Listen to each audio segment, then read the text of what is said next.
untuk kemuliaan-Mu, untuk kemuliaan-Mu,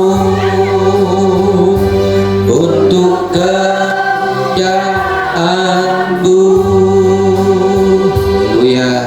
Kami siap Tuhan untuk mendengarkan firman-Mu. Mari urapi bagi hamba-Mu untuk menyampaikannya. Roh Allah bekerja saat firman Tuhan disampaikan. Terima kasih Tuhan.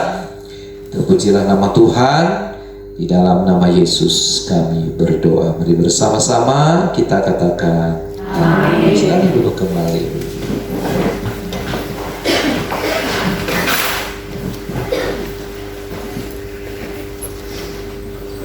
Tuhan, selamat pagi Ibu. Shalom. Sehat semua. Tuhan, senang saya ketemu ibu-ibu ya. Nggak tahu ibu-ibu senang nggak ketemu saya. Mari kita saling senangnya. Siap mendengarkan firman Tuhan? Minta dengan sangat tetapi hormat, minta dengan hormat tetapi sangat. HP-nya di sama mobile datanya dimatikan ya, supaya jangan nanti itu Facebook masuk, WA masuk, getar-getar masuk ya, supaya ibu konsentrasi. Setuju? Harus setuju. Oke, mari. Temanya apa? Melawan kedagingan. Bagaimana caranya? Mari kita lihat. Kita buka Roma 8 ayat 13. Bisa ditayangkan? Bisa ya? Roma 8 ayat 13 dan 1.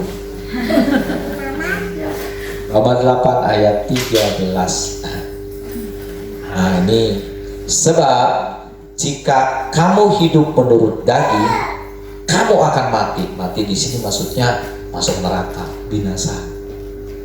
Tetapi jika oleh roh, R-nya huruf besar berarti Roh Kudus, kamu mematikan perbuatan tubuhmu, perbuatan daging maksudnya, kamu akan hidup di sini, kekal di surga. Jadi cara melawan perbuatan daging itu bagaimana? Oleh Roh Kudus, dibantu oleh Roh Kudus. Tanpa Roh Kudus kita tidak bisa mematikan perbuatan daging. Jadi jangan sekali-kali kita melawan perbuatan daging dengan kekuatan sendiri, nggak mungkin bisa. Makanya kita perlu Roh Kudus. Amin. Gimana caranya supaya Roh Kudus memenuhkan kita? Jawabannya minta. Tolong Lukas 11 ayat 13 sebentar saja. Lukas 11 ayat 13. Tayangannya. Jadi jika kamu yang jahat tahu memberi pemberian yang baik kepada anak-anakmu, teruskan, apalagi Bapamu yang di sorga, terus Dia akan memberikan Roh Kudus kepada mereka yang meminta kepadanya. Jadi Roh Kudus itu harus, siapa bilang?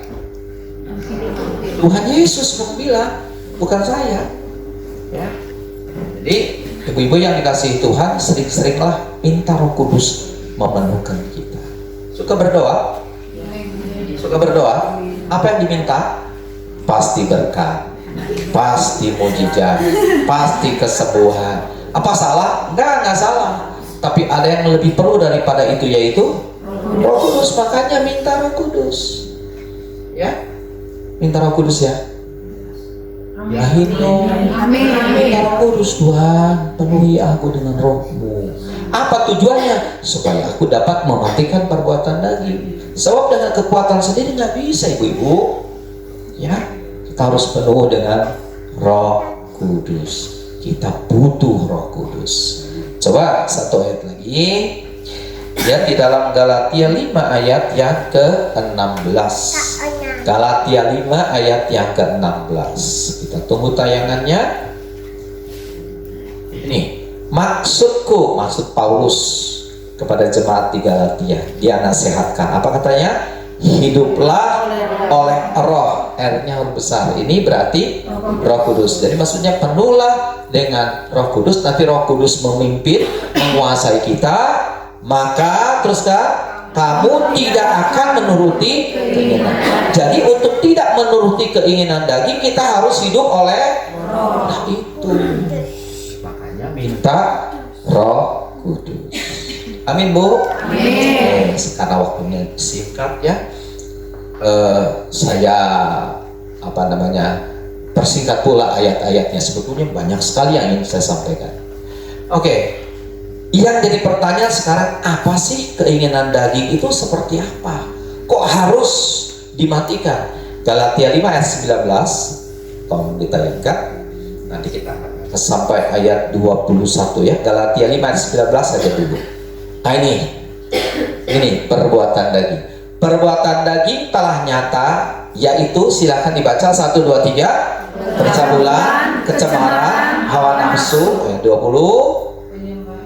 Penyembahan berhala, sihir, perseteruan, perselisihan, iri hati, amarah, kepentingan diri sendiri, percideraan, roh pemecah, 21, kedengkian, kemabukkan, pesta pora, dan sebagainya. Teruskan. Terhadap semuanya itu kuperingatkan kamu seperti yang telah kubuat dahulu, bahwa barang siapa melakukan hal-hal yang demikian, ia tidak akan mendapat bagian dalam kerajaan Allah. Ngeri, sudah. Jadi hati-hati dengan perbuatan daging. Kalau kita tidak melawannya, kita tidak mendapat bagian dalam kerajaan Allah. Nggak bisa masuk surga. Nah kalau orang tidak masuk surga, berarti dia di mana? Neraka. Nanti kelak tempat manusia hanya dua, surga dan neraka. Pak, saya mah nggak pilih dua-duanya dah. Surga enggak, neraka enggak, sama tengah-tengah aja. Emang pemilihan umum bisa golput? Nggak bisa. Ibu mau kemana? Surga apa neraka? Jelas surga dong. Nah kalau begitu syaratnya apa? Harus melawan keinginan daging, jangan mengikuti keinginan daging. Begitu. Amin Bu. Amin. Di sini Paulus memperingatkan jemaat Galatia terhadap semuanya itu, yaitu perbuatan daging. Kuperingatkan kamu, diingatkan nih, seperti yang telah kubuat dahulu. Jadi dulu pernah diingatkan, dinasihati, sekarang diingatkan kembali. Karena manusia kalau tidak diingatkan suka lupa. Makanya harus banyak-banyak ibadah supaya diingatkan oleh firman Tuhan bahwa barang siapa melakukan hal-hal yang demikian, dia tidak akan mendapat bagian dalam kerajaan Allah. Tegas sekali ya, saudara sekalian. Jadi nggak cukup kita terima Yesus jadi orang Kristen, hari Minggu ibadah rutin, nggak cukup. Kita harus melawan ini daging. Karena ada banyak orang Kristen hari Minggu ke gereja, hari biasa melakukan perbuatan daging. Hari Minggu ke gereja, hari biasa berbuat dosa. Hari Minggu jadi anak Tuhan, hari biasa jadi anak hantu. Itu yang terjadi saudara-saudara, ya kan? Betul begitu? Hari Minggu kudus, hari biasa kudis. Benar saudara-saudara? Hari Minggu kayak malaikat, hari biasa kayak setan, saudara. Nah orang seperti ini nggak bisa masuk dalam kerajaan Allah. Jadi kita ikut Yesus, terima Yesus itu harus ada kelanjutannya. Hidup sungguh-sungguh di dalam Tuhan, jangan mengikuti keinginan daging. Amin Bu. Amin. Kalau kita teliti dari ayat 19 sampai 21 ini ada 4 macam dosa Bu. Coba tolong dibalikin lagi ke ayat 19. Ya 5 ayat 19 ini. Perbuatan daging telah nyata, yaitu percabulan, kecemaran, hawa nafsu. Ini dosa yang pertama. Kira-kira dosa apa nih? Percabulan, kecemaran, hawa nafsu. Dosa apa nih Bu? Zina.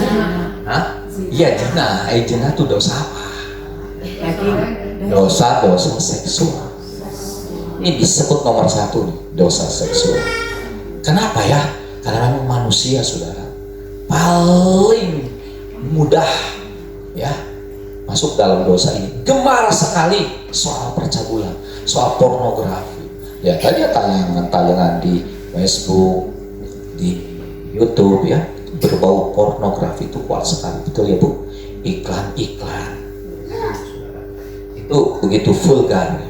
Itu semua mempengaruhi kehidupan rohani kita untuk kita nantinya selalu punya hati tertuju kepada ini percabulan. Percabulan termasuk di dalamnya perselingkuhan dan perzinahan. Betul ya Bu? Makanya hati-hati ibu-ibu terhadap dosa seksual ini. Kita ini paling lemah, manusia tuh paling lemah terhadap dosa yang satu ini. Kita langsung akui itu, ibu-ibu ya, Bu, Bu, ya, jaga diri ya Bu, hati-hati, hati-hati, aduh, ya, awas, jangan lagi tergoda dengan laki-laki lain. Udah punya suami, udah setia sama suami dah, ya, nggak usah apa. Ingat-ingat lagi atau lirik-lirik kesana kemari, apalagi ingat cinta dulu sebelum menikah, ingat mantan. Jangan dengar itu omongan iblis yang berkata begini, coba kalau kamu jadi sama pacarmu dulu, kamu nggak akan seperti ini. Wah, pasti kamu lebih bahagia. Belum tentu, siapa tahu lebih rusak, saudara-saudara ya. Jadi udah bersyukurlah dengan suami yang sekarang ini ya Bu ya. Amin Bu. Sama bayangin macam-macam Bu ya. Ini saya mau sedikit saksi ya. Tahun 80-an, umur saya waktu itu baru 20-an. Ya, baru 20-an. Saya diajak makan oleh seorang hamba Tuhan yang umurnya 70. Jadi bedanya 50 tahun ya. Saya panggil dia Om karena dia sangat senior. Saudara-saudara, yang anehnya 1 minggu setelah kami makan berdua, dia meninggal dunia, saudara. 7 hari setelah kami makan berdua itu dia meninggal dunia. Tapi pesannya saya tidak bisa lupa sampai sekarang, dan saya berterima kasih kepada hamba Tuhan itu. Yang ngomong ini, Daniel, ingat ya, kalau iblis menyerang kamu, lawan. Kamu punya kuasa. Iblis takut pada nama Yesus. Saya angguk-angguk, ya Om, terima kasih Om. Tapi Daniel ingat, kalau perempuan menyerang, lari. Saudara ngerti ya. Kalau perempuan menyerang dalam tanda kutip Bu, menggodain gitu ya, mata. Nah itu tuh kamu lari. Kamu nggak akan kuat. Jangan sekali-kali kamu menghadapinya. Kamu pasti jatuh. Kamu harus lari. Saya pikir-pikir ya. Kalau iblis menyerang, lawan. Kalau perempuan nyerang, lari. Berarti perempuan lebih kuat dari iblis. Benar ya, saudara? Coba benar. Iya kan ya? Makanya ini perempuan-perempuan bisa hati-hati. Ini belum selesai Ibu. Jangan protes dulu. Ya, tenang aja. Saya jalan ibu-ibu, tenang aja. Ibu, hati-hati di sini, perempuan-perempuan hati-hati. Apalagi yang masih bohai-bohai. Si cantik-cantik saudara berpotensi menjatuhkan suami orang, bahkan hamba-hamba Tuhan. Ya nggak semua. Maksud saya makanya ibu-ibu jangan jadi penggoda, karena ibu-ibu punya potensi, gitu loh Bu. Ya, lihat tuh Bu, dengar dulu. Ada pendeta besar, jatuhnya bukan sama iblis saudara, tapi jatuhnya sama yang keras ngomongnya. Benar saudara. Jadi, ini nih, dosa yang satu ini begitu kuat sampai hamba-hamba Tuhan pun nggak kuat. Ya mohon maaf Bu, kalau saya tadi bilang begitu bukan berarti saya menuduh ibu-ibu wanita penggoda, yang enggak. Tapi maksudnya jangan tergoda dan jangan mau menggoda, kan begitu. Ya, memang pada dasarnya seringkali perempuan itu tidak akan memulai kalau tidak dimulai.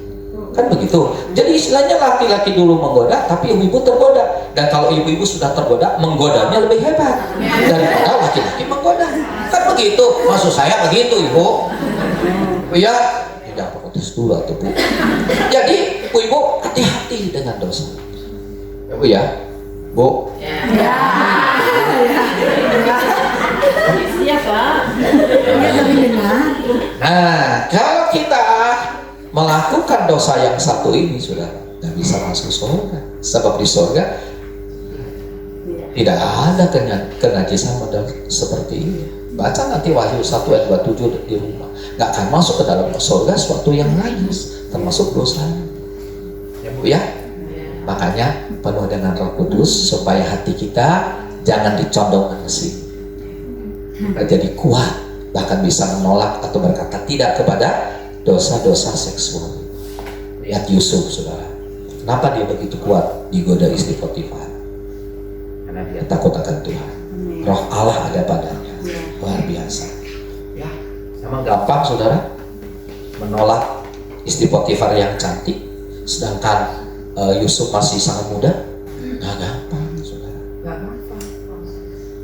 Waduh, luar biasa. Maka itu ketika si istri Potifar ini mendesak, terus mendesak, bahkan mau memperkosa Yusuf.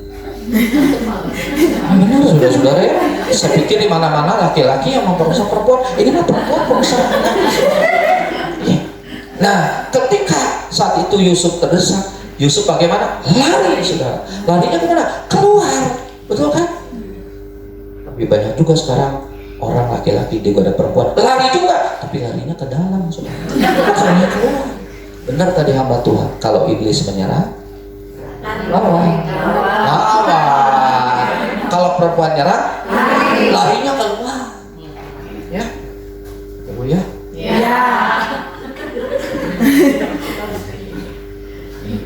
Ibu pernah lihat kucing pacaran? Itu kucing jantan tanya sama kucing betina. Begini gitu ya. Itu kucing betina jawab, itu ya bunyinya. Saudara-saudara, coba perhatikan itu. Kucing kalau udah mengeong kayak begitu, bunyinya kayak mau. Yang betina kata mau. Nah, karena nggak mau diterkamlah kucing betina oleh kucing jantan, tapi kucing betina gesit sekali, lari dan tak tertangkap. Maka lari sampai ke genteng, dikejar, genteng pada bocor, tapi entah bagaimana itu ceritanya ya. Si kucing betina, saudara sekalian, tiba-tiba terpeleset lalu jatuh masuk ke tong sampah. Si kucing jantan juga begitu jatuh masuk ke tong sampah. Entah bagaimana ceritanya, tiba-tiba kucing betina sudah ada dalam pelukan kucing jantan. Begitu kucing betina melihat dan memandang mata kucing jantan, si kucing betina langsung berteriak,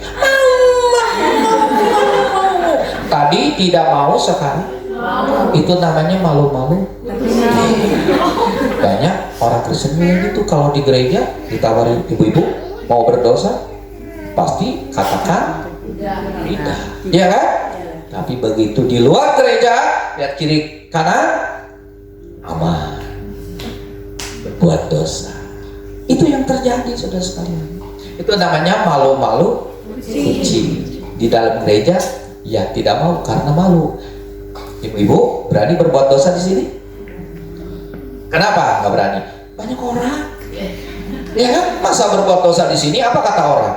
Tapi begitu di luar sendiri, ketika nggak ada orang, nah di situ, saudara sekalian, itu satu godaan. Itu nih keinginan daging mencuat.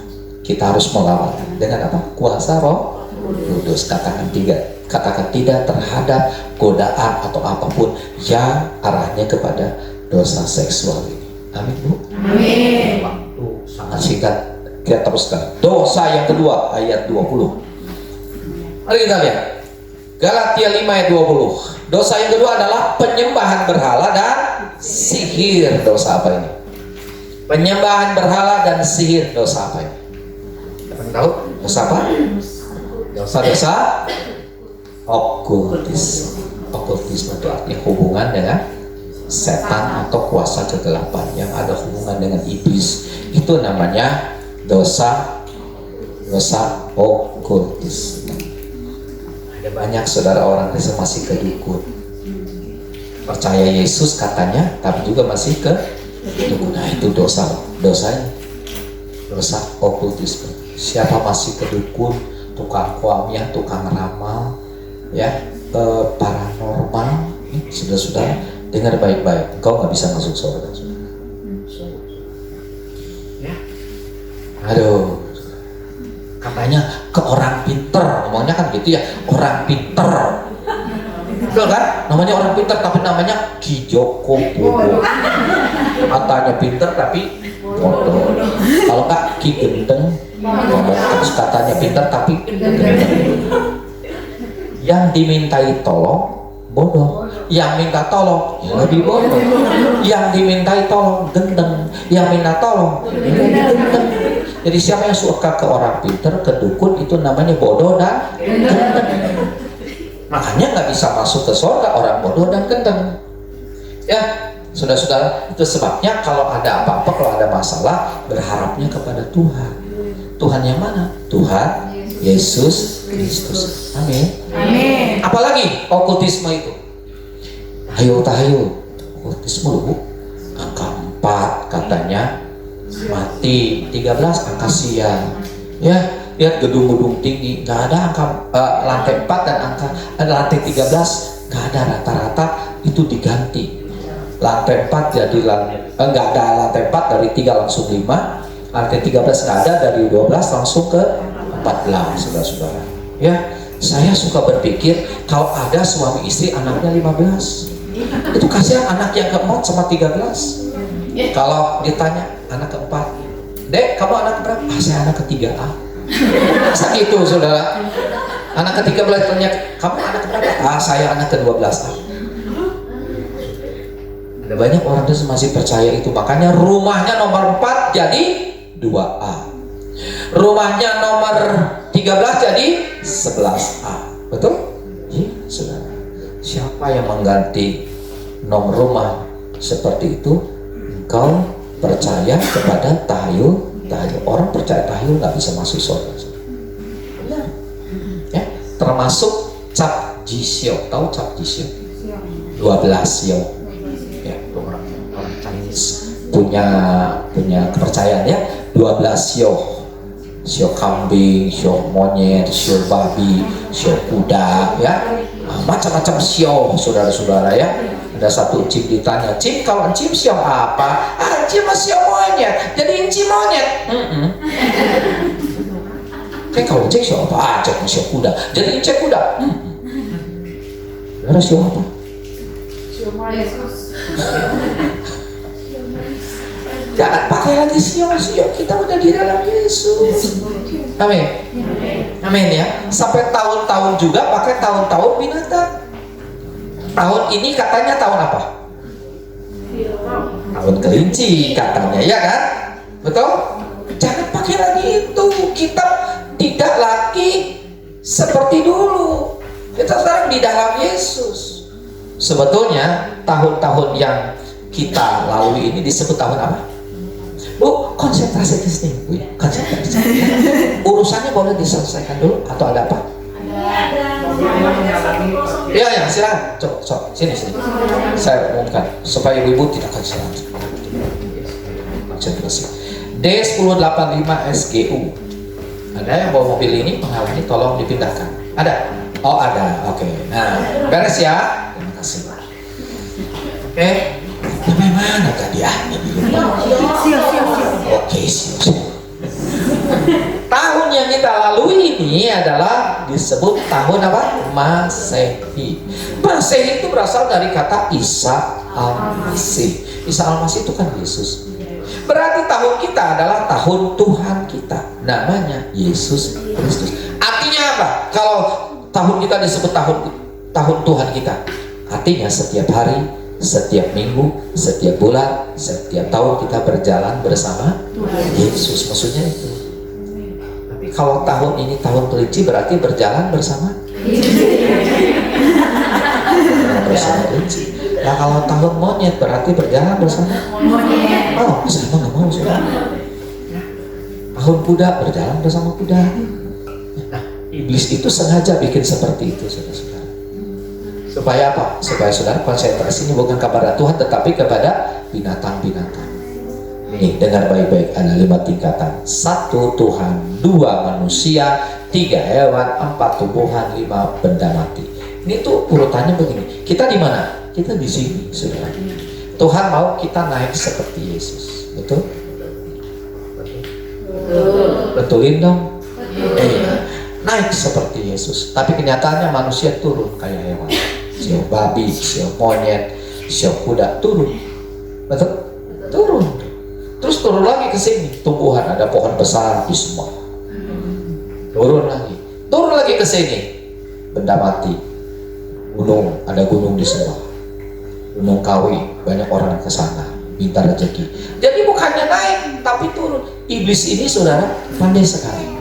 Ya, dia membuat hal-hal seperti demikian supaya manusia konsentrasinya bukan kepada Tuhan tetapi kepada hal-hal yang seperti ini. Jadi grafiknya bukan naik tapi turun. Tuhan mau kita naik. Tapi manusia ternyata turun. Ibu-ibu di sini jangan turun. Tapi amin Bu. Bu, makanya hati-hati terhadap dosa okkultisme. Jangan ke dukun lagi ya Bu. Oh enggak, bagus. Ini mah halal. Kalau ada yang dukun bertobat engkau. Ya, saudara-saudara ingat kalau ada masalah datang sama Tuhan Yesus gratis, nggak usah bayar. Kalau ke dukun, saudara ada syaratnya, bukan hanya bayar, disuruh bawa baju putih, disuruh bawa ayam putih, disuruh bawa beras putih, disuruh bawa bunga putih. Begitu saudara pulang dia pesta, nah, saudara belum tentu ditolong. Itulah dukun. Dukun itu kan berasal dari kuasa setan atau iblis. Iblis itu pembohong. Jadi bohong kalau sudah ke dukun ditolong, bohong. Kalau mau ditolong tuh Tuhan Yesus. Itulah penolong kita yang sejati, yang benar, yang tidak pernah bohongin kita. Amin. Masih begini dulu baru amin. Yang ketiga, dosa yang ketiga. Nih Bu, ini perbuatan daging nih, di dalamnya ada 4 macam dosa. Dosa yang ketiga, perseteruan, perselisihan, iri hati, amarah, kepentingan diri sendiri, perceritaan, memecah. Satu lagi, kedua satu. Ya. Udah sampai di situ. Kira-kira ini dosa apa? Sama nih Bu. Sambil mikir, saya buka minuman.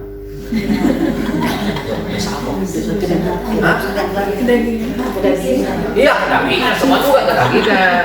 Tapi ini dosa apa nih Bu? Dosa yang dari hati. Dosa dari hati. Oke. Terus dosa apa nih Bu?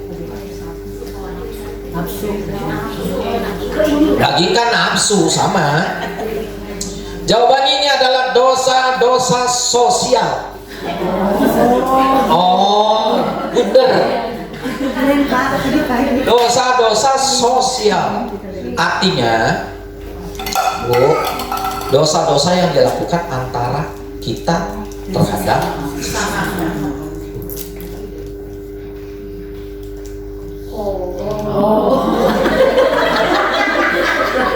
jangan ada yang ngomong masalahnya gitu. Saya lihat di sini. Ini dosa-dosa sosial. Seperti apa dosa-dosa sosial?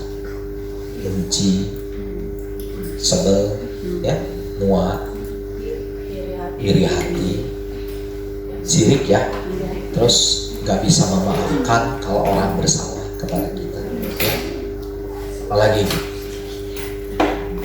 dendam, kesumat, ujaran kebencian, fitnah, terus menghasut. Nah, itu dosa-dosa sosial Bu. Bagaimana Bu?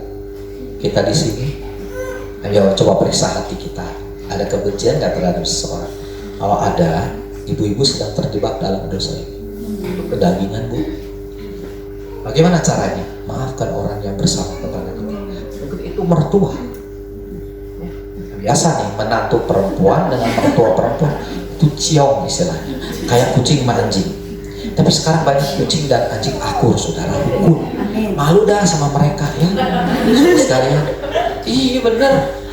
Siapa di sini yang ada kebencian kepada seorang, maafin. Jangan disimpan di hati, dendam terus, marah, jangan Bu. Ayo, mungkin ibu-ibu pernah disakiti oleh suami. Ya, mungkin suami selingkuh atau berzina. Itu memang sangat menyakitkan bagi ibu-ibu. Tapi maafkan dia Bu. Setuju? Benar. Ya yang setuju kayaknya belum pernah disakitin ya. Ini mah yang pernah diselingkuhin mas suami, saudara-saudara. Ya, maafkan dia. Maaf. Jangan diungkit-ungkit lagi. Ibu-ibu harus menunjukkan bahwa ibu-ibu istri yang baik, sehingga nanti suami bisa membandingkan istrinya dengan selingkuhannya. Jauh lebih baik istrinya. Tapi coba kalau istrinya sudah marah-marah terus, pasang wajah yang tidak bersahabat, ya wajah kriminal. Waduh, saudara-saudara, begitu pulang langsung matanya melotot, gitu. Nanti saudara-saudara, suami ibu-ibu akan lebih betah di sono, di tempatnya walak kayak itu. Saya tahu namanya apa, walak kayak aja dah. Ya. Nah, tapi coba kalau ibu-ibu lebih ramah, lebih baik, lebih bisa melayani, pokoknya lebih daripada segala, nanti suami saudara nyesel berselingkuh dengan perempuan itu. Nah, pasti nanti akan ditinggalkan gitu. Ada banyak para suami tidak lagi mau serumah dengan istrinya, karena istrinya saudara-saudara, aduh kayak macan betina. Selingkuhannya, ramahnya kayak apa? Ini ada satu suami curhat kepada saya, Pak, saya di rumah kok diperlakukan tidak baik oleh istri saya. Saya minta tolong ambilin kunci mobil, juga ngomongnya apa? Lu punya kaki, lu punya tangan, ambil sendiri. Lu kalau udah piansui, kalau udah stroke baru gua ambilin. Aduh, ada istri kayak begitu, saudara-saudara ya. Nah, aku diperlakukan tidak baik, Pak, sama istriku. Begitu aku ke kantor, di sana ada teman perempuan yang tidak bermaksud menggoda aku, karena dia juga sudah punya suami. Dia juga tahu kalau aku ini sudah punya istri. Tapi begitu datang, dia katakan, "Kok selamat pagi." Kebetulan dia lagi bikin kopi. "Kok udah kopi belum? Aku bikinin ya sekalian." Aduh, aku langsung apa? Langsung ingat istriku. Kenapa yang begini bukan istriku? Aku ngaku, Pak, 5% aku jatuh cinta sama dia. 5% awalnya, lama-lama jadi 100. Jadi ibu-ibu dengar baik-baik, jangan sampai suami ibu-ibu yang selingkuh tambah selingkuh. Makanya Bu, belajar memaafkan. Ya, ini pelajaran penting buat ibu-ibu. Ya, bukan hanya dalam rumah tangga, dalam pergaulan juga. Nah, dalam persatuan ini juga perlu kerukunan, perlu saling mengasihi. Di sini bagaimana rukun-rukun, Bu? Rukun kalau dalam ibadah. Kalau di luar gimana? Rukun. Ya. Kalau nggak rukun, bertobat engkau. Ya, memang kalau di gereja atau dalam persekutuan, waduh, dalam Yesus kita bersaudara, sampai pegangan tangan, dengan tangan dalam kasih. Udah nyanyi, ngomong, itu tangannya lemas, kayaknya nggak suka nyuci. Tuh jadi masalah lagi, saudara-saudara ya. Nah, sebab nanti dia ngomong sama orang yang bersangkutan, kata si ibu itu tangannya lemas, nggak suka nyuci ya. Marah. Apa saudara? Tadinya bersatu, sekarang ribut lagi. Ya, gitu. Ada juga saudara orang ngomong, si ibu itu tangannya kasar. Ya, tangannya kasar sekali. Aku jijik pegangnya juga. Yang begitu diomongin, jadi rame lagi. Ya Bu ya, coba belajar. Ibu rukun di sini Bu. Benar rukun? Benar. Yakin? Yakin. Yang yakin, yang enggak. Ya, saya lihat di sini mulut sih yakin, tapi wajah tidak yakin. Benar rukun ya Bu? Benar ya? Benar. Saya di sini punya banyak kenalan di sini. Ibu Bintang, ada Ibu Ipuy, ada Ibu Wawa. Ntar saya tanya sama mereka. Ya, itu jadi mata-mata saya. Rukun ya. Rukun ya. Jangan nih mulut nih ibu-ibu nih, mulut nih. Maaf nih ibu-ibu di mulutnya kadang-kadang, aduh Bu, doe. Cembe. Ya nggak perlu diomongin, yang perlu diomongin nggak diomongin, gimana sih? Ya, jangan di mulut Bu. Kadang-kadang perpecahan, bukan kadang-kadang lagi, sering kali terjadi perpecahan dalam gereja maupun di persekutuan tuh gara-gara tidak jaga mulut. Aduh, jaga mulut ya Bu. Ya, gembok lah mulutnya. Gembok dalam tanda kutip. Ya, saudara-saudara. Amin. Ibu ya, jaga mulut ya Bu. Kan sayang ibu-ibu kalau udah cantik-cantik ya, wajah cantik tapi mulut doer. Tidak bagus.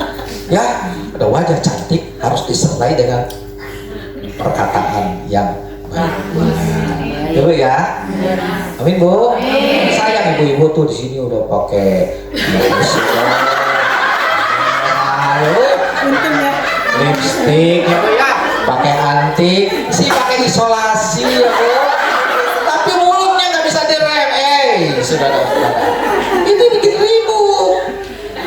Lengkapilah kecantikan ibu-ibu dengan mulut kita yang terjaga. Mari kesini. Itu dong, amin Bu. Amin. Jangan bikin perpecahan ya. Amin. Saling mengasihi ya. Amin. Puji Tuhan. Indah saudara kalau saling mengasihi itu. Hari Kamis itu paling ditunggu-tunggu. Kenapa? Mau ketemu ibu-ibu karena ibu-ibunya baik-baik. Tapi coba saudara kalau di sini ada Jagger wanita, nah ada saudara Jagger wanita juga ya. Ya saudara. Ya begitu mau persekutuan nggak mau kenapa? Ada Jaggernya. Ayo Bu ke bagian kenapa? Ada dia. Bu ya, Bu. Satu lagi Bu, dosa sosial itu termasuk kesombongan. Betul Ibu ya? Bu jangan sombong Bu. Jangan sombong.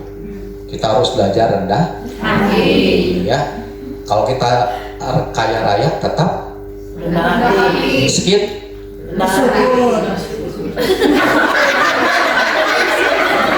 Udah miskin sombong lagi gimana? Ya. Jadi yang kaya aja tidak boleh, apalagi yang otaknya pintar. Nah, yang bodoh lebih lagi. Saudara, coba belajar rendah hati. Jangan sampai harta benda yang kita punya itu mempengaruhi penampilan kita. Jangan karena ibu-ibu pakai di sini cincin emas dan berlian, maka dadahnya bukan begini, tapi begini. Kayak Hotman Paris. Nah, kenapa dia dadahnya gini? Mau memperlihatkan cincin. Saya ingat ada satu cerita, satu encing, satu ibu-ibu ya. Dia pakai gigi emas, saudara. Pakai gigi emas. Lalu ada tukang duku, dia panggil, Mas, sini. Sini. Dia tanya, Mas. Duku sekilo berapa? Lalu saudara si tukang duku itu juga pakai cincin. Dia nggak mau kalah, 10.000. Sombong-sombongan saudara jadi apa? Belajar rendah hati. Ya, saudara punya wajah cantik, puji Tuhan. Rendah hati. Jelek juga rendah hati. Ya, udah jelek sombong lagi. Kacau dah. Siapa yang udah jelek sombong itu kayak udah jatuh ketiban tangga, digigit anjing. Anjing gila. Sudah. Rabies. Sudah. Itu namanya ancur-ancuran kayak gitu, saudara sekalian. Ya Bu ya. Hati ya Bu. Dosa keberapa nih? Ketiga, dosa apa? Nah, siapa sombong nggak bisa masuk surga. Wah, kita bilang tuh. Benar nggak? Siapa yang rendah hati akan ditinggikan. Siapa yang tinggi hati akan ibu mau ditinggikan mau direndah. Kalau begitu kita harus itu ya. Jangan karena sepatu baru jalan jadi. Mungkin itu Bu. Boleh. Ya. Aduh, mentang-mentang pakai motor baru jalannya siksa. Mau diapain emang? Sedang-sedang. Aduh, banyak orang sombong. Tahu sombong ya? Bu, senang gak lihat orang sombong?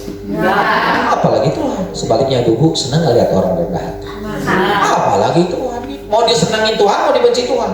Anak itu kita harus rendah ngomongnya, yang apa, jangan tinggi-tinggi lah ngomongnya Ibu ya. Sekalipun ibu-ibu pinter kaya dan sebagainya, tetap rendah hati Bu. Ibu ya. Amin Bu. Ya kamu Bu. Terakhir, oh ini nih dosa yang ke, nah ini kemabukkan, pesta pora, narkoba masuk nggak? Masuk. Judi masuk. Nah kalau gitu dosa apa itu? Dosa kepuasan. Hah? Dosa apa Bu? Bu? Siapa? Hah? Dosa kesenangan. Emang nggak boleh senang? Hah? Ini namanya dosa-dosa keduniawian Bu. Oh.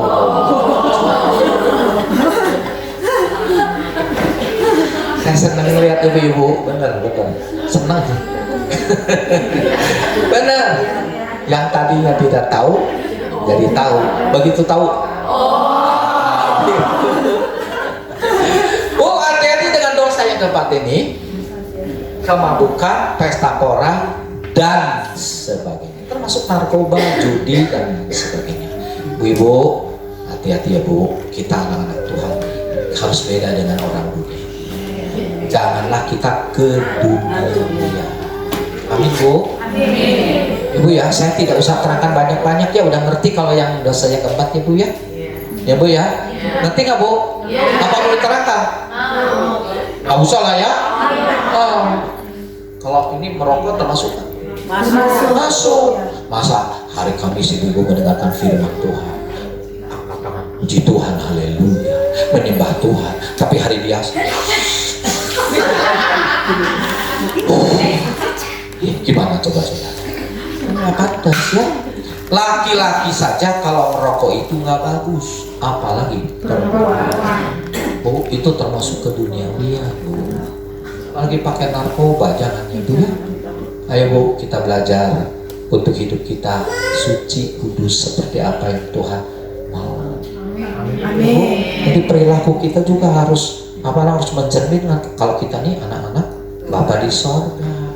Termasuk berpakaian ya Bu ya. Bu, ingat umur Bu. Ibu di sini ada yang 50 ke atas, ada ya? Ya, hampir lah ya. Hampir. Masa ya sudah umur sebegini kita pakainya kayak ABG, ya kan? Dari sini, ini pusernya kelihatan. Ya, aduh saudara. Itu ada saudara. Ada satu ibu-ibu umur 70 tahun, dia nyanyi saudara ya. Aduh, pakai sepatu apa ya? Yang kesini itu apa sih? Gitu ya. Terus bajunya mini. Udah saudara ya. Dia nyanyi. Aduh. Wajah udah keriput. Saya nonton apa? Nah itu kan artinya sesuatu yang tidak baik, yang tidak pantas Bu ya. Kita harus jaga. Itu bagian dari keduniawian. Anak-anak Bapa di surga itu kelihatan juga dari berpakaian. Bu, setuju Bu? Iya, kelihatan dari dandanan, dari berpakaian. Ya Bu ya? Boleh rambutnya dicet-cet boleh? Boleh, asal pantas. Silakan ya. Saya juga dicet Bu. Iya, nah ini sebetulnya kalau nggak ada catnya putih semua, udah kayak aki-aki saya nih saudara. Tapi karena dicat itu ya rada ganteng. Saya pernah lihat saudara seorang perempuannya, waduh gitu, dicat rambutnya pirang bener. Kalau dari belakang, waduh ini kayaknya orang Jerman Barat. Rambut Jerman Barat. Begitu lihat wajahnya, Jawa Barat. Rasanya nggak matching gitu ya, nggak matching saudara. Rambut Jawa Barat, rambut Jerman Barat, wajah Jawa Barat.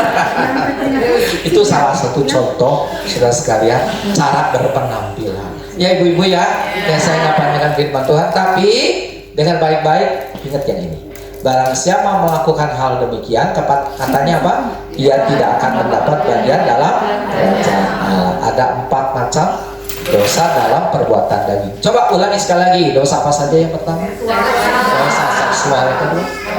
dosa okkultisme yang ketiga, dosa sosial yang keempat, dosa keduniawian. Bu, 4 macam dosa ini harus dihindari. Kalau 4 macam dosa ini dihindari berkat bantuan Roh Kudus, ibu-ibu telah berhasil menang melawan daging. Bu, ingat Bu, musuh kita ada 3. Ya, masih ingat satu? Pohon. Yang pertama iblis, yang kedua dunia, yang ketiga daging. Ini musuh yang paling besar. Ini baru satu nih saudara-saudara yang kita bahasnya, melawan kedagingan. Nanti kalau ada waktu kita bahas juga ya, melawan iblis dan melawan keduniawian ya. Tuhan memberkati ibu semua. Mohon maaf, aduh waktunya udah lewat. Mohon maaf ya Bu ya. Bu, apa ya?